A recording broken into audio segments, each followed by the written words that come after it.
First of all, a huge welcome to everyone who's joining us here today, and indeed to anyone who'll watch this later on playback on a YouTube video. I'm Brian Sheehan, and I'm with Pathways to Progress, which is an initiative of the Open Doors initiative. It's a new program that supports people who are migrants or refugees or seeking asylum or newly arrived to Ireland in any way to get work in an Irish context, work or education, or start a business. Some of the things that have come up to us, particularly with so many people from Ukraine at the moment, are an understanding of what's work like in Ireland, what are the rules governing it, how do you get a job, and what can you expect? And we're delighted this morning to have Cara Murphy and Ciara Magone from Diageo, who are, needless to say, experts in this area, who will lead us through some of the key points that we think may be of interest to you and points that we've been asked in questions. We're also joined by our partners in this initiative, which is she's there, sorry. Mariana O'Neill from the Irish Refugee Council. The Irish Refugee Council, as you can see, have been there for 30 years supporting refugees to Ireland. We all know that many people in Ireland have come most recently from Ukraine, and we are delighted to welcome you particularly here today. In terms of the format of the event, Ciara and Cara will go through some slides on the background to work and getting and being in work in an Irish context and your rights. Please ask questions at any time. We'll take the questions at the end, and until then, and just to say, we will send out the slides and some links and translations and some backup documentation that might be of interest to you after the session. But we'll happily take questions in Ukrainian, and Mariana will do some translation. And I might hand over to Mariana just to welcome you all as well. Thank you, Brian. I'm just going to say a few words in Ukrainian for our Ukrainian audience, because I just looked at the names and there's a good proportion of people from Ukraine. Вітаю, мене звати Мар'яна Омельченко. Я сама з Вінницької області, в Ірландії вже 21 рік.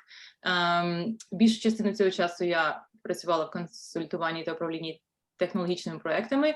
На цей час, коли розпочалась війна, я вирішила працювати в Irish Refugee Council, керівником проекту Ukraine Response. Сьогодні дуже рада бути на цьому вебінарі і допомогти нашим учасникам цього вебінару, чим зможу. Досить важливо зауважити, що записувати нічого не потрібно, тому що, як Брайан сказав, цей вебінар буде записаний, а також ми надішлемо слайди презентації з перекладом на українську мову. Great, thanks very much, Mariana.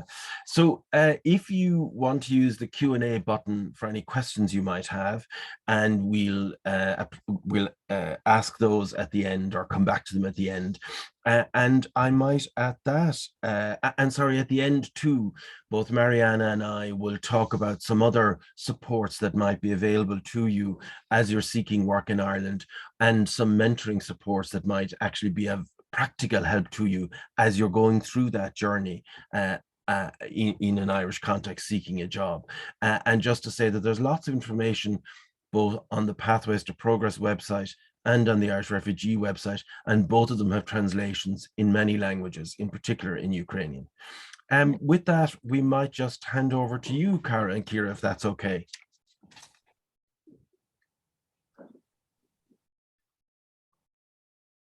Absolutely. Thanks so much. First of all, thanks so much for everyone for joining us today. Welcome both to Ireland to this webinar. We're really looking forward to doing this session. Ciara and I have left it quite broad and quite open. We'd love any questions that you guys have. We'll try and link you towards any kind of relevant information that you might need, but absolutely do drop in, ask questions either verbally or through the Q&A function as we're going. So I guess to kick us off, you have the right to work in Ireland if you've applied for the right to work since June 2018. That includes the right to decent work, and the exact same employment rights and entitlements in law as any other worker. It also applies to anyone who's under the EU temporary directive. So when you're looking for a job in Ireland, LinkedIn is really, really common. It's where a lot of jobs are posted, and it's an easy way of finding roles. So set up a LinkedIn profile. There's lots of different webinars, different YouTube tutorials on how to do it, and a great way to set them up. Include a picture, include that you're open for work, and the kinds of roles you are looking for. There's also lots of recruitment agencies in Ireland and jobs boards, which again are common ways for people looking for work.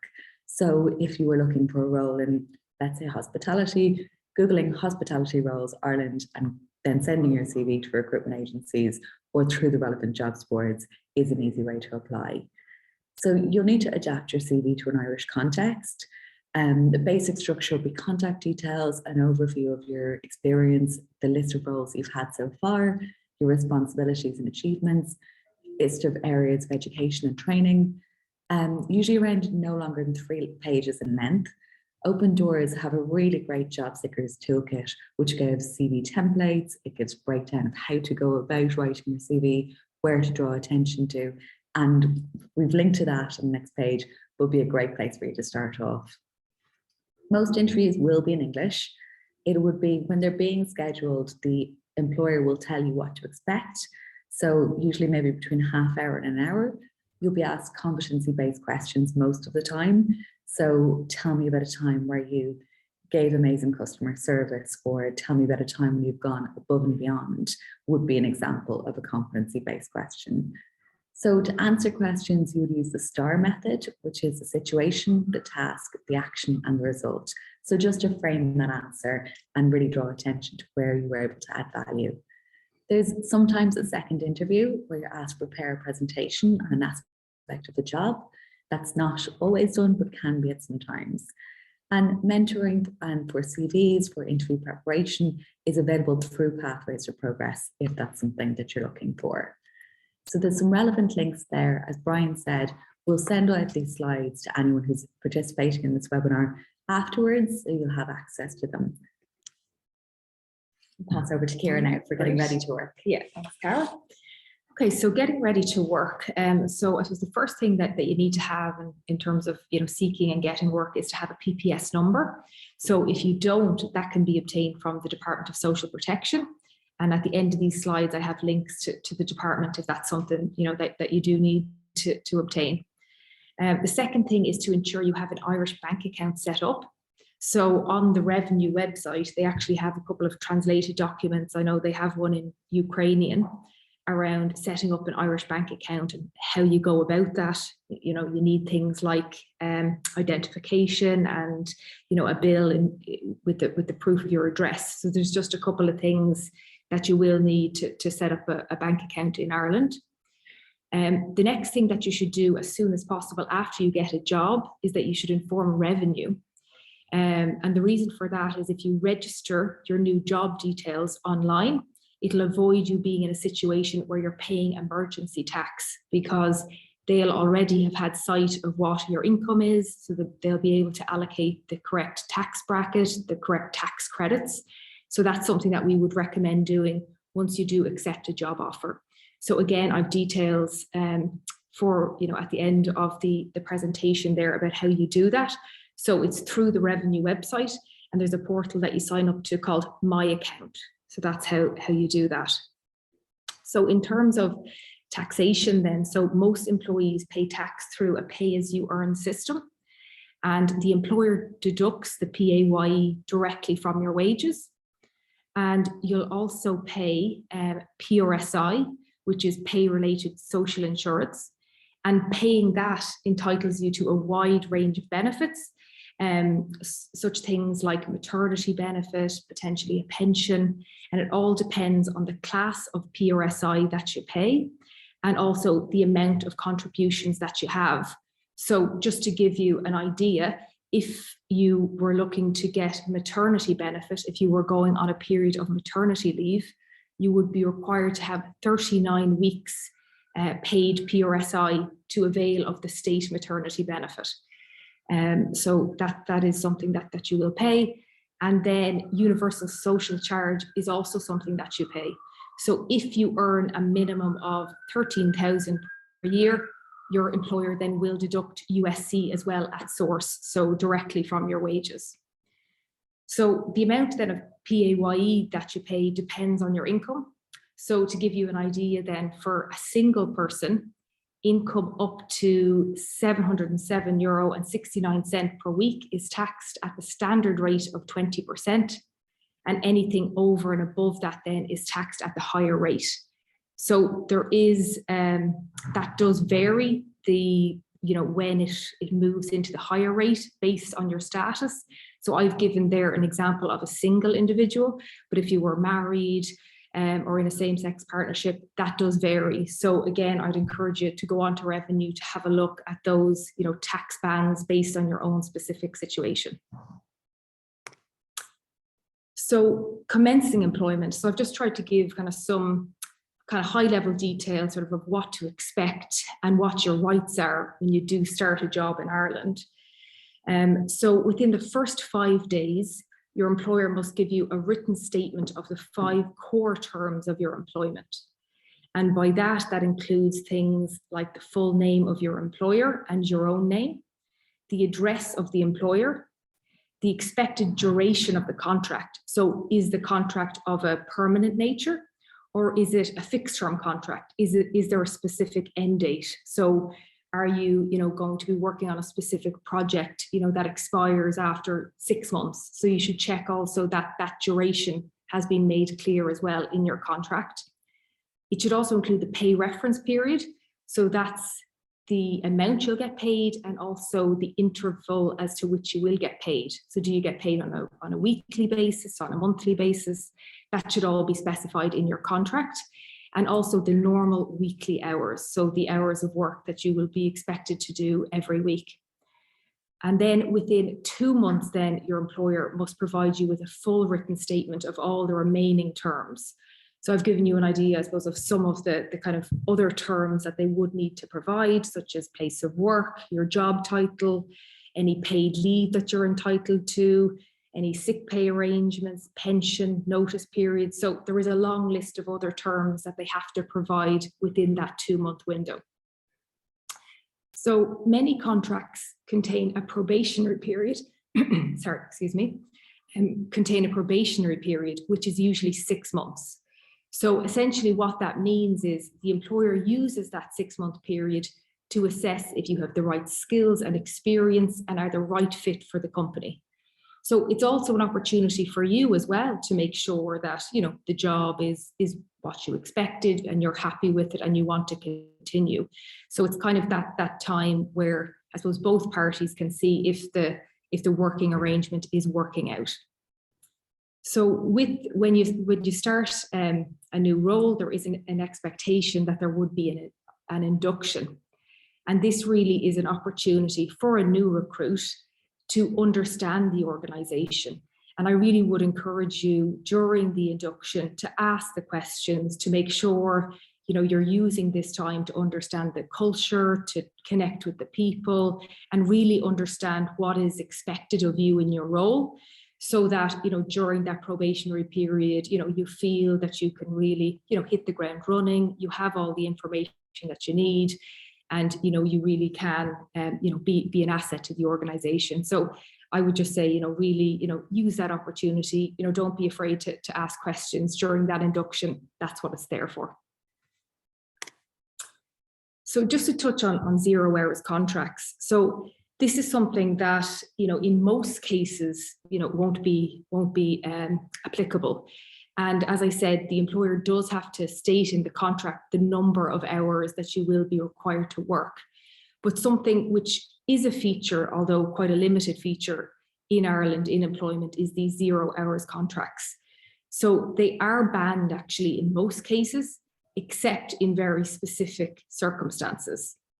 And that is work done in emergency situations, short-term relief cover, to cover routine absence. So really the only industries you really see this in is in healthcare. So you might have, let's say, a panel of nurses or healthcare assistants, that need to come in and support, or you do see it sometimes in education as well with teachers.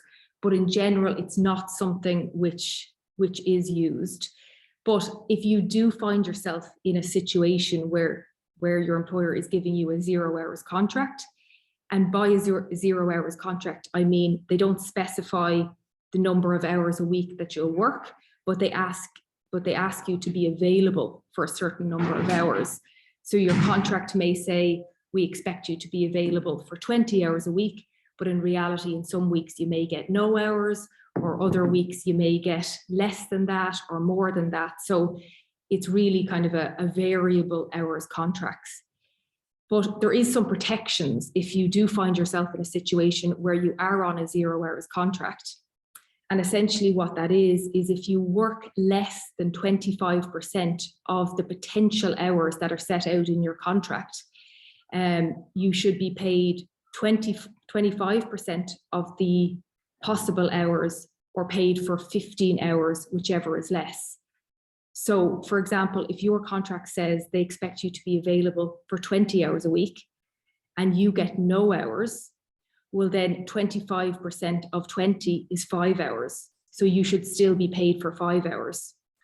Or if you get some hours, they should bring you up to 25% of the possible hours, or 15 hours, whichever is less. So if your contract states that you need to be available for 20 hours and you get 3 hours, well then you should be paid for an additional 2 hours to bring you up to that 25% threshold. So I know that's a little bit complex. So if it is a situation where you do find yourself on a 0 hours contract, just make sure, you can go on to citizens information and just make sure that your employer is complying with those additional protections, and that you are getting, the amount of payment, that you should be in those situations. So in terms then of minimum rates of pay, so the current minimum rates of pay as of the 1st of January 2022 is if you're aged 20 years or over, it's €10.50 per hour. If you're 19 years old, it's €9.45 per hour. If you're 18 years old, it's €8.40 per hour, and then under 18, it's €7.35. So in terms of sick pay then, so just to clarify as well, these are the minimum entitlements. So you should always consult with your contract of employment to see if your employer pays over and above these amounts. But this is, I suppose, the statutory minimum, so the legal amount that your employer actually has to pay. So we do have statutory sick pay in Ireland of up to 3 days in a leave year, and this was actually just brought in this year. And that sick leave is paid at a rate of 70% of your normal wages, or up to a maximum of €100 per day. So to be entitled to this statutory sick pay, you must have worked for your employer for at least 13 weeks and be certified by a doctor as unfit for work. And as I said, just check your employment contract just to understand if your employer pays over and above that. And if they don't provide for sick pay, well then if you are eligible based on the criteria listed there, well then they do have to comply with the 3 days statutory sick pay. So pension then, so there's no obligation for an employer to provide or contribute to a pension scheme, but they do need to give employees the option to access one standard personal retirement savings account. So the employer doesn't have to contribute to a pension, but they do need to give you access to that facility. So if that's something that you're interested in and your employer doesn't have a pension scheme, you can certainly ask to be directed to a personal retirement savings account. So in terms of annual leave then, so the statutory minimum is that if you work more than 1,365 hours in a leave year, then you are entitled to a minimum of 4 of your working weeks. So if that's a 4-day week, you're entitled to 4 weeks of 4 days. So that is kind of for full-time workers. But if you work less than that, so in a leave year, if you don't meet the threshold of 1,365 hours, Then you calculate your annual leave by getting 8% of the hours worked in a leave year up to a maximum of 4 working weeks. So public holidays. So there's 10 public holidays in a leave year in Ireland, and full-time employees who are normally rostered to work the day of the public holiday are entitled to either an extra day's pay or a paid day off. And part-time employees are also entitled to this, but they need to have worked at least 40 hours in the 5 weeks prior to the public holiday. And then just to kind of quickly go through some of kind of the breaks or rest periods and hours of work that are provided for under the Organisation of Working Time Act. So the maximum average working week for an employee is 48 hours per week. And that is calculated over a 4-month reference period. So depending on the industry that you're in, I know myself and Cara here in Diageo, Christmas is a very busy time. So over the Christmas period, you could potentially go over that 48 hours in a week, and you could be doing, 55 hours. But that's actually fine once that actually balances out as no more than 48 hours over a 4-month reference period. An employee is also entitled to an 11-hour rest period in each 24-hour period worked. So practically, that means that if you finish work at 8 o'clock in the evening, that you should not start work again until 7 a.m. the next day. And then with regard to kind of daily breaks to have your lunch and things, so for every 4.5 hours worked, you're entitled to a 15-minute break. And for every 6.5 hours worked, you're entitled to a 30-minute break. And that 30-minute break can incorporate the previous 15 minutes. And then finally, so in each 7-day period worked, you're entitled to a rest period of 24 consecutive hours. So then just some of the statutory leaves then that employees are entitled to. So maternity leave. So as an employee, you have the right to take 26 weeks maternity leave if you become pregnant. And you also have the right to take up to an additional 16 weeks unpaid maternity leave. So some employers will top up maternity to your full pay and others won't. So again, it's something that you should consult your employment contract to check if that is the case. And as I spoke about before, with regard to the pay-related social insurance or PRSI, so depending on the amount of PRSI that you've paid in a leave year, you may be entitled to state maternity benefit. So that is something that you can check with the Department of Social Protection. So paternity leave, so this is leave for fathers and for same-sex parents.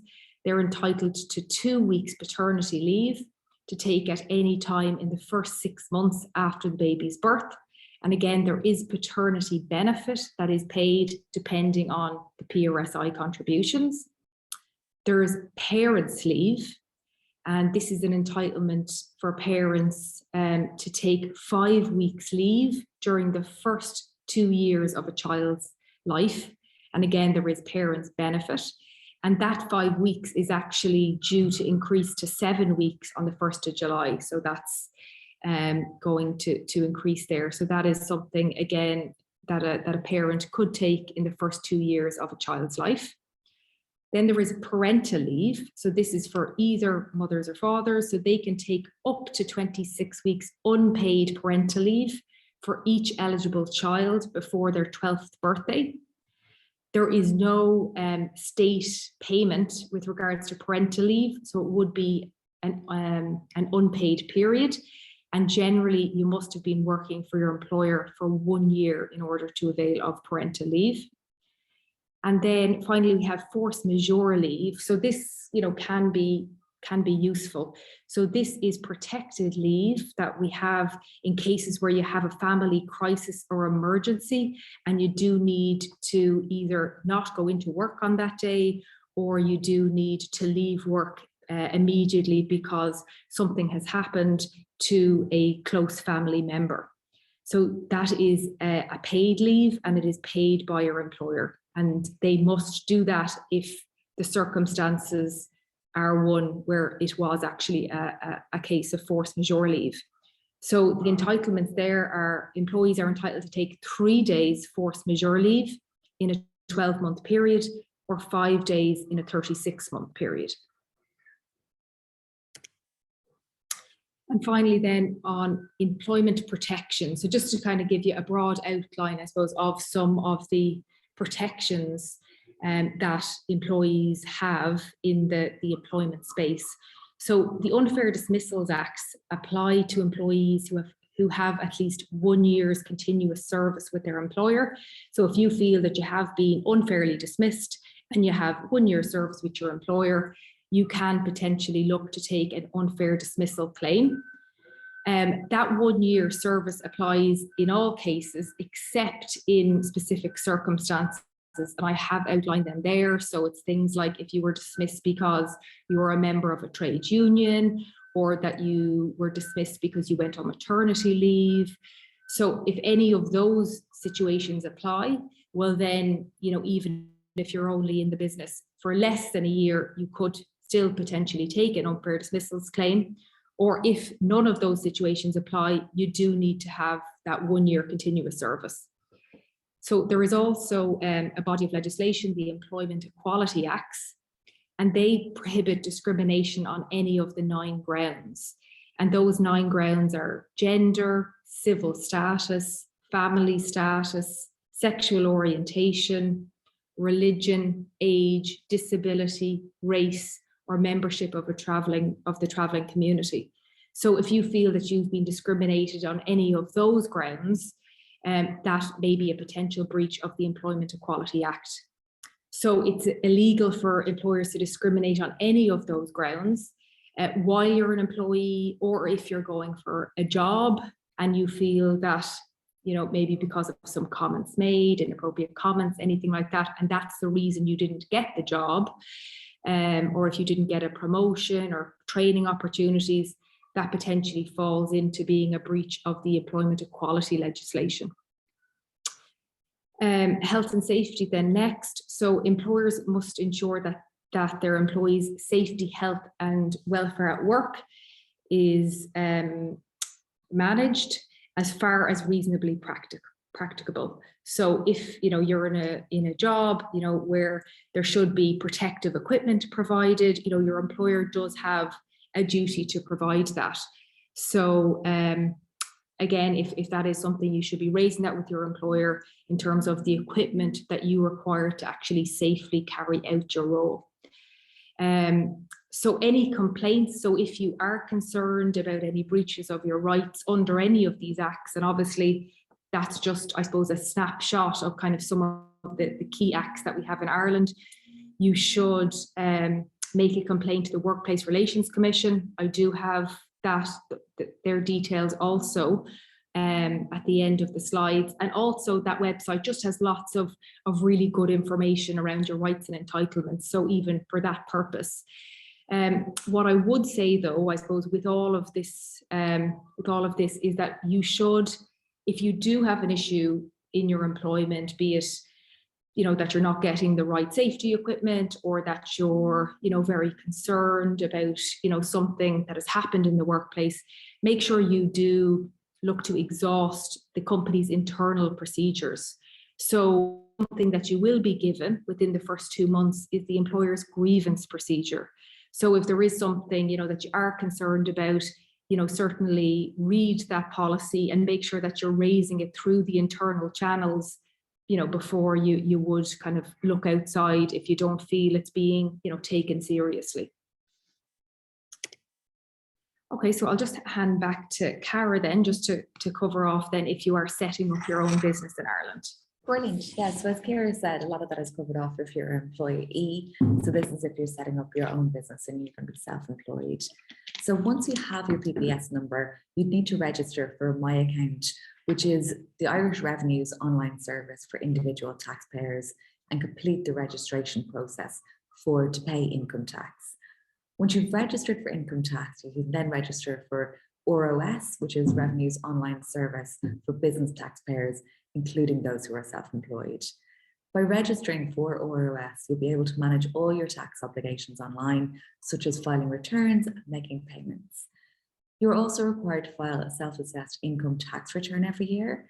The deadline for filing a self-assessed income tax return for 2022 is 31st of October 2023. If you're employing others to work in your business, you'll need to register as an employer, and you can register as an employer using the same system, the Irish Revenue ROS. So there's all the links there that you could need. We're going to pause here for questions, and I'm just going to check the chat and the Q&A just to see if there's any questions that have come in. Cara, maybe I could just send you some of those questions. One of them is around working remotely. Yeah. What are the kind of issues that come up when somebody's working remotely? So do you want to answer that from the kind of legal tax point of view? Yeah, is there any, I suppose, in terms of working remotely, so there is the right to request flexible working that's either enacted or due to be enacted, where you can make the request to your employer, if you were looking to kind of work more flexibly. It's not an automatic entitlement, but your employer has to go and consider the request and come back then with objective reasons as to whether they're able to facilitate the request or not. So that is, I suppose, in terms of how you would go about, if you did want to actually work flexibly. In terms of kind of other issues, is there any specifics there that they were inquiring about, or is it just more? No, it's just a general question. I mean, I know you can growremote.ie is a website specifically recruiting people who are remote. So for Victoria who asked that question, that might be, and I'll put the answer in there, growremote.ie, and we'll add all this stuff later as it goes out. Afterwards, in a note we'll send you afterwards. That just might be useful there. And I suppose we know since the pandemic that many people are working remotely anyway, so it certainly works like that. There was another question that Titania asked about health insurance and what kind of issues are whether employers provide health insurance or not. Yeah, so there's no obligation to provide for insurance. So you should consult your employment contract to see if that is something that is covered. So that really does vary by employer, and it does tend to vary by industries. Some industries it can be, the norm that either it would be subsidized or there would be some kind of contribution towards health insurance. And then in other industries like retail and hospitality, it would tend not to be as common. So what I would say is to look at your employment contract. Great. Mariana, there was some comments in chat there. Were any of those questions that had come in Ukrainian? We just aren't hearing you at the moment, Mariana. Oh, we are now. Yeah. Okay, great. So there was a question about 0 hours contract, and I pasted in there, so you can see if you have anything to add. Basically, 0 hours contract is where you're available to work, but your hours of work are not specified under your employment contract. If you've got to add to clarify, because there was a question about it, or did I explain it sufficiently?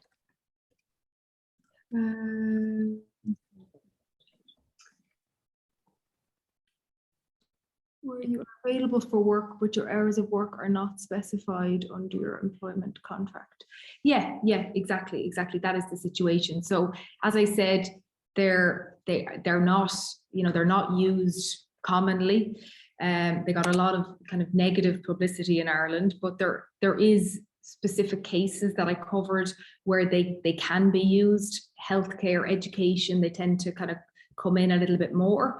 But if you do find yourself on a 0 hours contract, make sure that those protections and those minimum hours that you are actually, getting the benefit of those protections. Very useful. Thank you.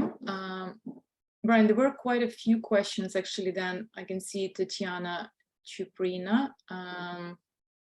Could you pick some of those, Tatiana? So what I'd suggest is either we'll send you email links afterwards to email Mariana or I, but Mariana, you might be able to talk a little. The questions are really about the temporary protection status, which is under the EU directive and applies to people from Ukraine in Ireland, and whether if somebody has it in Germany, it lasts in Ireland, and whether they'd be able to seek work in Ireland. Can you answer that kind of first question?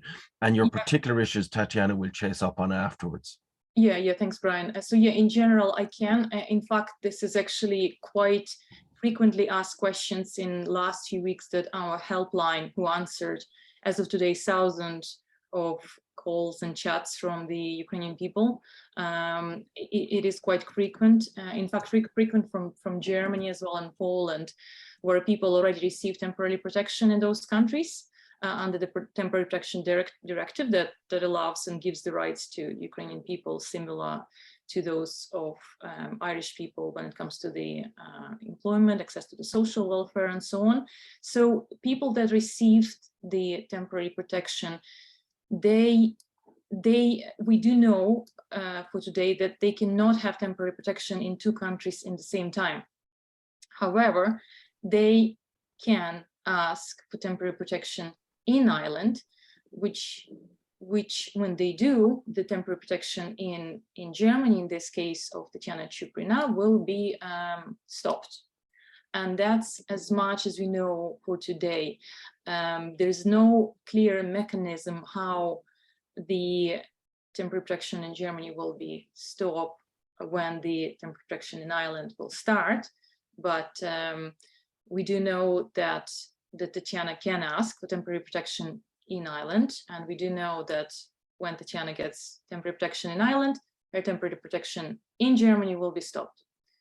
So that's the answer to this question. And then I'm looking at the question number 4. What are the risks related with one-year contracts through the agency? Can it influence somehow accommodation contract abilities?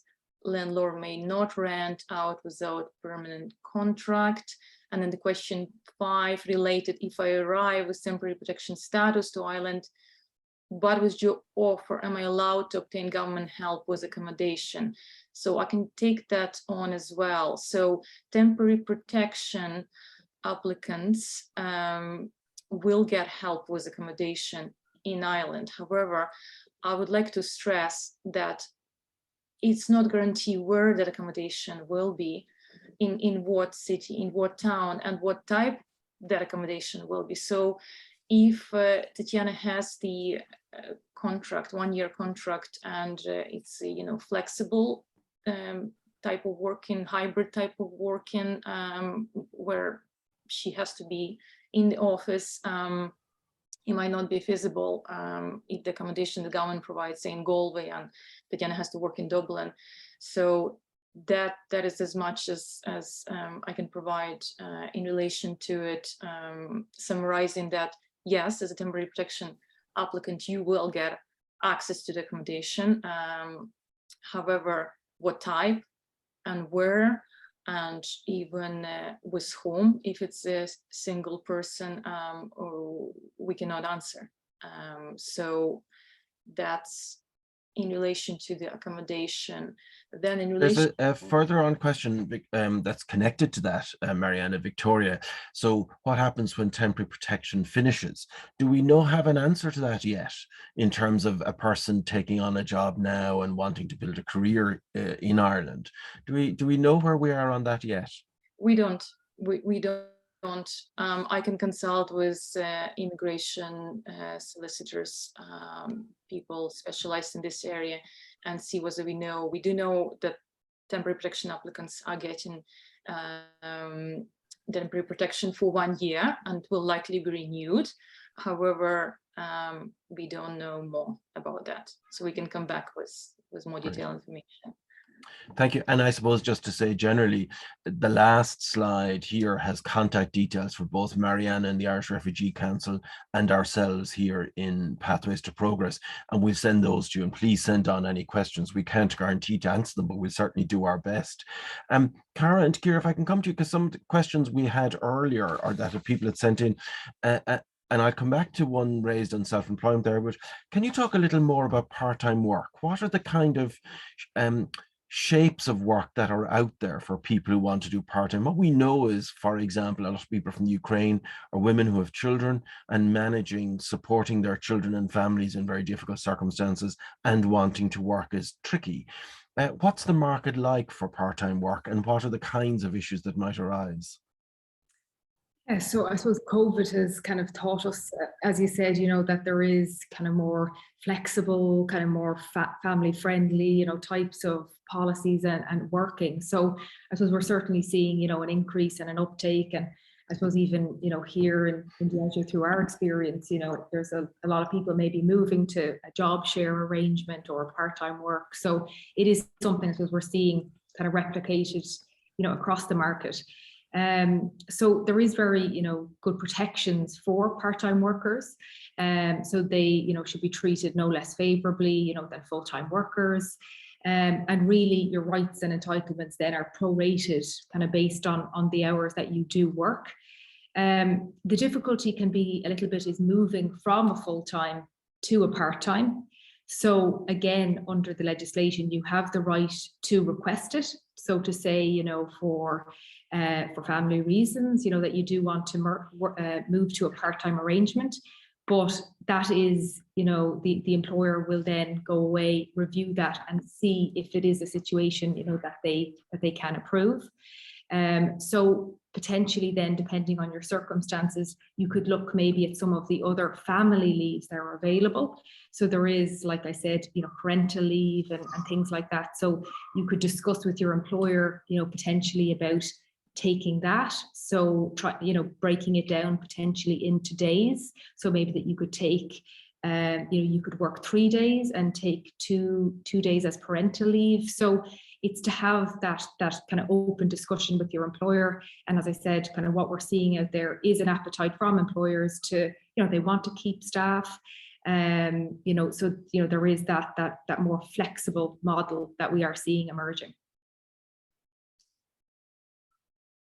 Brian, you're muted there. I always do that. Ciara, is your experience out there in the broad market that employers are if they're asking for a full-time job, that if you applied and said I can do part-time, is that advisable, or do you think employers will deliberately say this is a part-time or a job if it is a part-time job? It depends entirely on the role, the function, the industry. And some employers will have loads of opportunities coming up and will be more than open to both full and part-time. Others will only have one headcount for maybe a permanent person, and they won't be able to go above that or below that. So it would entirely depend.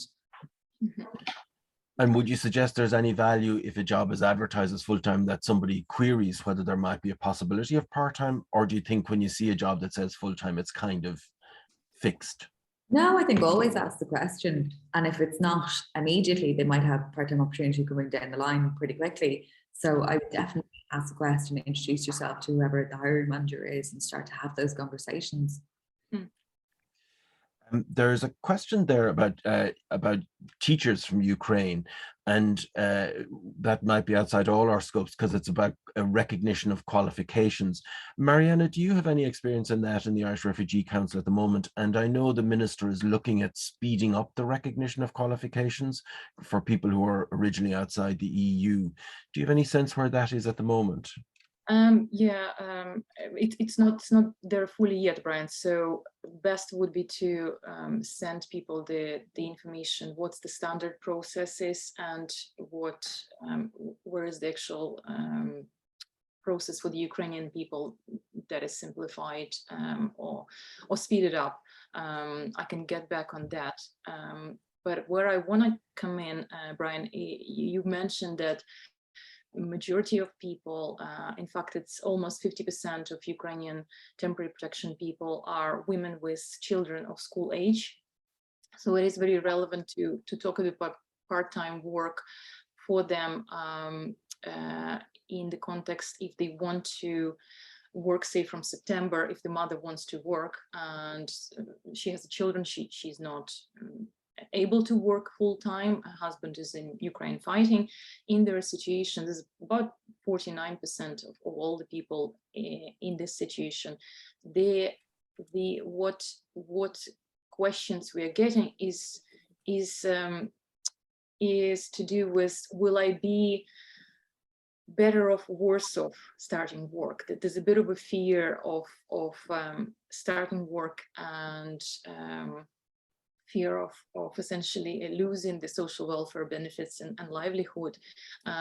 So my answer to it, after talking to social welfare management experts, system is designed in such a way that persons starting the employment part-time should not be worse off.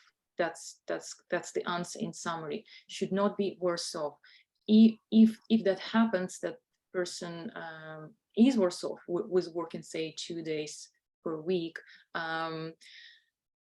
usually to do with not enough English to explain to the social welfare officers the full situation, and the advice that we're getting from the social welfare subject matter experts is to actually make an appointment in the local intro, request the translator, Ukrainian translator, be available there for that appointment, and explain the situation fully, children, their ages, what hours you work in, what type of work, and then that will address all the fears.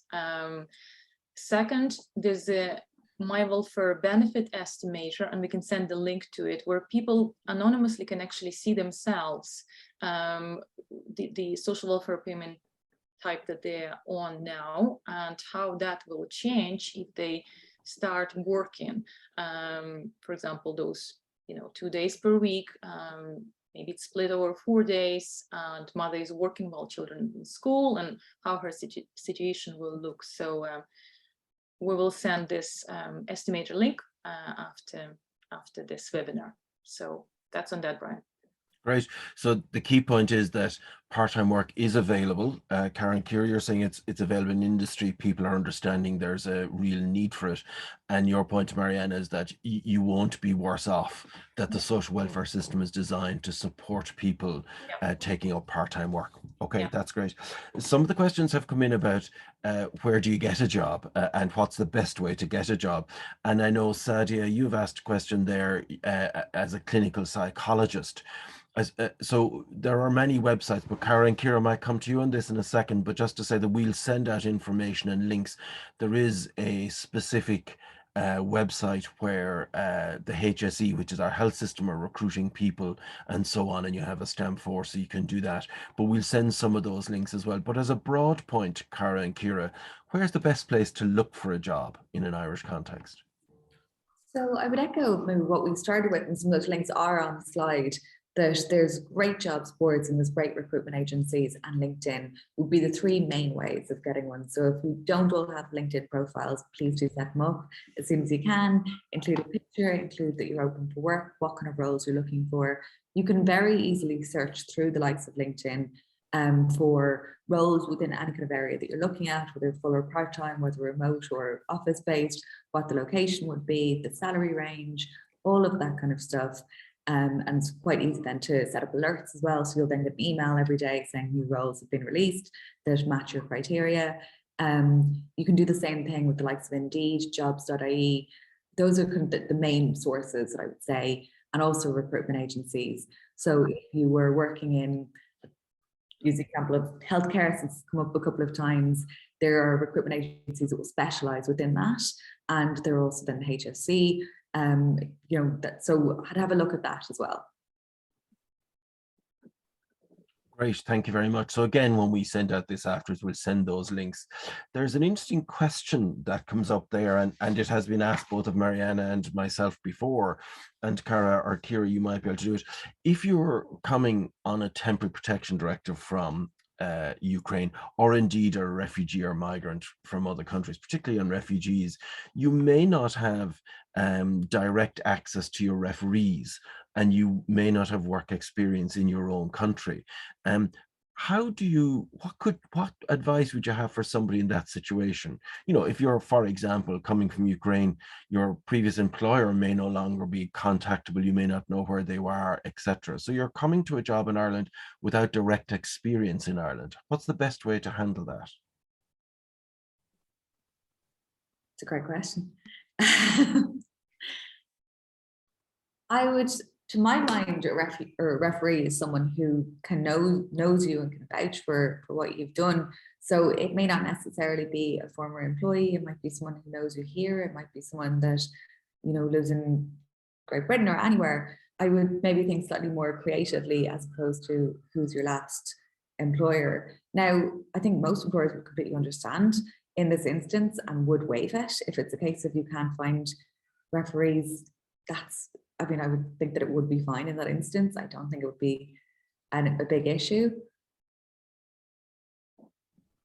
Great. And the same would go through then. So if a person has left home quickly, they may not have the certificates of their, I don't know, their degree or something, and it may be difficult to find evidence of that. What from an employer's perspective, are they as accepting of a difference these days, Cara, that you may not be able to, for example, show your degree paper or whatever it is, your certificate for your degree or diploma or whatever? I think it would probably entirely depend on what the role is. I mean, if you were a doctor who couldn't prove that you had a medical license, that's very different from my degree is in English and classical studies. I mean, I don't think that's going to matter to anyone whether I can show them that or not. It's not overly useful for any role. So I think it would depend entirely on what the position was. But as a general rule, again, I think most employees or employers are going to have the attitude of there's going to be things missing. That's fine. We'll just work around it. Is the experience in the IRC the same, Mariana? That employers are giving a fair degree of latitude now, giving particular circumstances. Yeah, I would agree with that. Yes, there's that trust and understanding and empathy and goodwill to help. So yeah, I would completely agree. It really depends. If you're a doctor, that's one thing. If you're business tech, especially requires and looking for people with particular skill set, it could be just, okay, show us what you got. If you got portfolio, if you can demonstrate, you know, that then they won't be asking as much for the reference. Yeah. I would echo what Mariana said there as well, that you can check a lot of things. So if someone needs to have commercial acumen for a sales role, we could easily give them an example of a profit and loss sheet, or here's what our reportings have been for last year. Tell us what you think of it. What's your outcomes? You can tell quite quickly in those sort of instances, does someone have the skills or not? So it's fairly easy to check for a lot of things without necessarily needing a certificate or whatever it is. Yeah. And I presume then, Ciara, the same, or Cara indeed, the same would apply for a gap in your experience. So for example, if you'd been living in direct provision for a while in an Irish context, or indeed there's a gap if you're coming from Ukraine, that employers are understanding of that, provided you can explain what's been happening, if you like. Yeah, absolutely. And I think Marianne's point there about trust and empathy really do resonate. I think most employers are coming from that point of, it's great to be able to assist you in building your journey and building your life here. So it's not going to hold anyone back in any way, or it certainly shouldn't. So again, I wouldn't think that, and to be fair, that's quite normal now for a lot of people go traveling outside of college. They take gap years during the course of their working life. It's not unusual for people to have gaps, and quite large ones, in their work experience, and it's never an issue. Anything like that is part of your journey and continues to help you to grow and develop as a person. It's not a bad thing at all. Yeah. That's good to hear. So I'm coming back to a question from Victoria in a second, but there's another one which is about how you set up your LinkedIn profile and CV structures. So Pathways to Progress has some online tutorials which we'll come back to. But Mariana, do you want to say something about that at the moment? About LinkedIn. Yeah. Just personally, yeah, very much support what Kieran Carr said today, how the importance of having your own profile, just the basic information there, your photo, your information, so one could be found simply online, and then taken from there. And then to add, Irish Refugee Council also has partners program where we support people through the process of setting up the LinkedIn profile and getting ready for work, essentially, so people can find out about the how to contact us when we finish the webinar, and we can send all the information. So yeah, thank you. There's a question coming up on self-employment, and I suppose self-employment has a number of aspects. One is you might be trying to set up a business, or another might be that you're working on a contract basis, if you like, for somebody, or a consulting basis. So there's probably the entrepreneurial version of self-employment and the, let's call it, the consultancy version. Kira, do you have, like you've talked about, or I think it was you talked about it, Cara, earlier, like what are the key things that you might need to remember about self-employment? I mean, in essence, the simple thing in an Irish context, anyone can set themselves up as self-employed. You don't have to have permission from anyone, but you need to talk to the revenue. Yeah, exactly. And that's the key pull out from that. And there's various different types of self-employed that you can be, whether that's a sole trader, whether it's a limited company, whether that's an employer with people working for you. I would suggest contacting revenue with specific questions, and they will help you with anything that you have, anything you need assistance with. But the key part is ensuring that you're compliant, in that you have a PPS number, that you have anyone who works for you registered, ensuring that you're paying tax and the right amount of tax. And those are the key parts. But I mean, there's plenty of information through the revenue system, which will really help you to do that. And I suppose the other point to add is on your slides, you have a link to citizens information, which have a lot of information as well. So I think it was Victoria asked that. We will certainly send out that as well, just so that you have the link and know where it is. A question perhaps for you, Mariana. Do people with temporary protection have access to additional education while working, distance learning courses and stuff like that? Yeah, they do. In fact, there was a recent great news for people having access essentially to all the help that Irish people have access in terms of either continuing the third level education or having the extra additional courses to improve their skill set in specific areas. Again, we can forward the information after this webinar. Great. The other question that had come up before we were asked about, and maybe Kira and Cara, you'd say a little about it. There's the work culture in Ireland is obviously very different from other countries in Europe or other countries outside Europe. And one of the issues that comes up is the formality or informality of Irish culture, work cultures. You know, in certain countries, you're not expected to contribute to a meeting unless management specifically ask you. Maybe that's true in some parts of Ireland. Would you, both of you, like to add a little about what you can expect in a typical Irish work culture? And of course, it's different in every industry. Yeah, absolutely. I've worked in Australia, America, London, Switzerland for a brief time. So I'll give from I guess from my point of view, the difference with Irish is that it is quite informal, that employers really want to know what their employers are thinking. They want to ensure that people are engaged, that they're enjoying their work, that they're comfortable with promotion opportunities, that they know what that looks like, that they know how they need to develop and what areas they need to grow in to get that next promotion. So I think it's very much led by both sides, that it's very proactive and that employers want to see that you want to grow, that you want to be promoted, and how they can assist you to do that. Everyone's voice is always equal and really welcomed, would be my view of it. And I think that it's probably a fun culture from my experience of working in other countries. It tends to be quite a social side, that people tend to go on nights out with their co-workers and things like that, which is quite nice. Obviously, depends on the area and everything, but it is quite common.